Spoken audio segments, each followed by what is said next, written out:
The ancient story of the Tower of Babel, often understood as a historical account of divine punishment, is in fact one of the most precise psychological allegories ever written, decoding the very nature of our modern hustle culture. In his book, The Unbuilt Tower, author Frank Onisi argues that the Tower of Babel provides an inner map for understanding how we fall into the trap of constant striving and, more importantly, how we can escape it. Let's begin by understanding the foundational concept of the story, the one language. Genesis 11 verse 1 tells us, "And the whole earth was of one language and of one speech."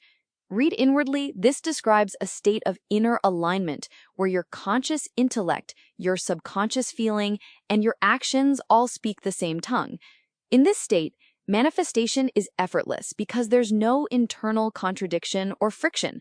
When your thinking, feeling, and doing all tell the same story, the world rearranges itself around a consciousness that's not at war with itself. However, the hustle is born when this one language splits. This happens when your intellect affirms one thing, while your feeling believes another, or your actions move in a different direction than your deepest assumptions. This internal civil war creates friction, hindering effortless creation. The anxious intellect, instead of patiently restoring alignment, concludes it must force outcomes through sheer effort. This decision to force by labor what it can no longer receive by alignment is the birth of the hustle. This leads us to the critical distinction between stone and brick. In Genesis 11, verse 3, the builders say, "Go to, let us make brick, and burn them thoroughly." And they had brick for stone, and slime had they for mortar. Inwardly, stone represents natural, effortless manifestation, the outcome the deeper mind brings forth without strain, like the earth-producing stone. Brick, on the other hand, is man-made. It requires digging, molding, and firing in a furnace. The hustle is the choice to manufacture by force what was meant to be received by grace. It's harder, more exhausting work for an inferior result. The burning thoroughly of the bricks symbolizes the heat of burnout. Forcing an outcome through 3D effort generates friction and consumes the one doing the forcing. Burnout isn't a sign you're doing the hustle wrong. It's a sign you're doing it right, because the hustle is a furnace. The slime for mortar represents the toxic attachments by which a forced manifestation is held together. This includes manipulation, deception, lost sleep, or compromised integrity. What's given naturally coheres, but what's forced requires toxic substances to bind it, staining the builder in the process. With the materials prepared, the builders declare their purpose. "Let us build us a city and a tower, whose top may reach unto heaven." Frank Onasi interprets heaven not as a physical place, but as the state of the wish fulfilled, total peace, fulfillment, and abundance. The tower, then, is the illusion that you can stack enough physical conditions to arrive at this inner state. This is the lie of "I'll be happy when." Each "I'll be happy when I achieve X" is a course of bricks in a tower that can never reach heaven, because fulfillment is a state entered, not a height scaled. The problem isn't that the tower is too short, but that heaven isn't at the top of any tower. You can't climb to an internal state of consciousness by stacking external things. The higher the tower rises, the more convinced the builder becomes they are near, but they are only getting higher in the wrong dimension. The liberating reversal here is to recognize that you cannot climb to heaven. You must start there. Generate the feeling of peace and fulfillment within yourself first and act from that state rather than desperately toward it. Next, the builders reveal their deeper motive. "Let us make us a name, lest we be scattered abroad upon the face of the whole earth." This exposes the ego's two driving forces: pride, the craving for external validation, and paranoia, the terror of losing control. Making a name is about building a reputation, being seen and applauded.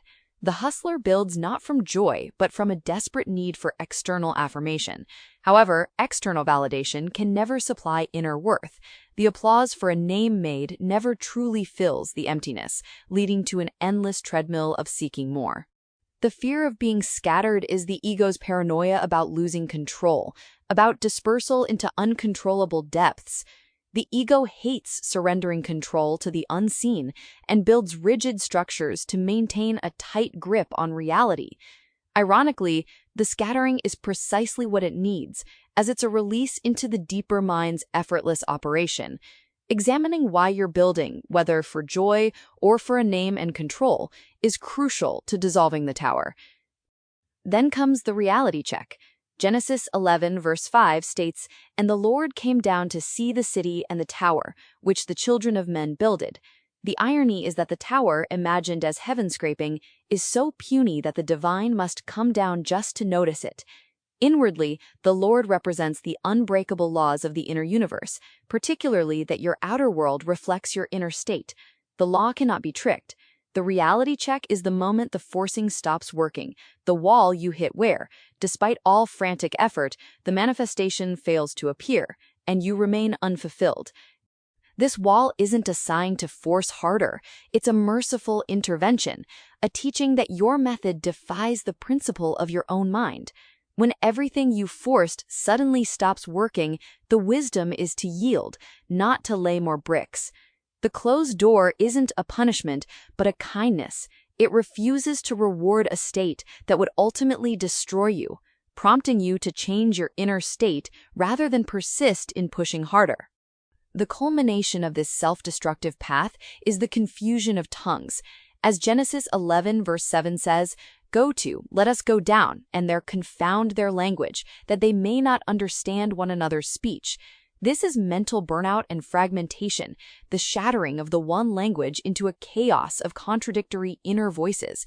When a mind has forced itself in a dualistic, controlling realm for too long, it shatters. This fragmentation makes coherent building impossible, halting the tower. Crucially, this confusion is a protective mechanism. It's the deeper mind's intervention to halt a hustle that was destroying you. If you wouldn't stop forcing, the deeper mind did the one thing that could stop you. It confounded your language, breaking your capacity to force. Burnout is therefore not a failure, but a rescue. When confusion comes, the wise response is not to fight it, but to stop, step away, and seek silence, and if necessary, qualified help. This allows the suppressed truths, the ignored exhaustion, the misaligned desires to finally be heard. Finally, we reach the scattering. So the Lord scattered them abroad from thence upon the face of all the earth, and they left off to build the city. While the ego sees this as catastrophe, the project failed, the tower abandoned, the awakened mind recognizes it as the deepest mercy. It's the release of the ego's rigid grip, the surrender of control, and the merciful abandonment of a tower that could never reach heaven. The unbuilt tower is the saved life. Dropping the bricks, washing the slime from your hands, is a physical and spiritual liberation. The profound discovery made in the scattering is that the heaven you were so desperately trying to reach was the ground beneath your feet all along. You don't arrive at heaven, you wake up to it. The peace, fulfillment, and sovereignty you were building toward is here, now, in your own consciousness, the moment you stop climbing and simply rest in what you already are. This shift allows you to build from the inside out, starting in the heaven you stand in, speaking the one language of alignment, and letting your actions flow as inspired and effortless expressions of a state you already occupy. Frank Onassi's work invites us to recognize the towers we are building, whether in our careers, relationships, or even our pursuit of well-being. It asks us to choose to drop the bricks, to set aside the toxic hustle, and to discover the state of peace and fulfillment that is always available within us. The one language, lost in the building, is restored in the scattering. You are already home. If this discussion resonated with you, consider sharing this episode with someone who might also benefit from its message.